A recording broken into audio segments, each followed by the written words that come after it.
Hello everyone, it's Ada here. Thank you so much for stopping by.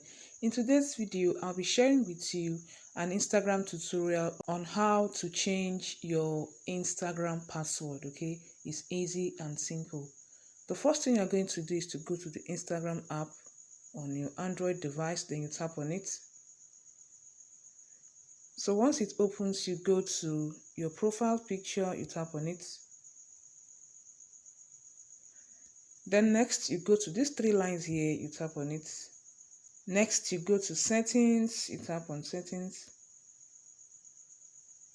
Next, you go to security, you tap on security. And next, you go to password, you tap on password. To change your password, you're going to have the knowledge of your current password.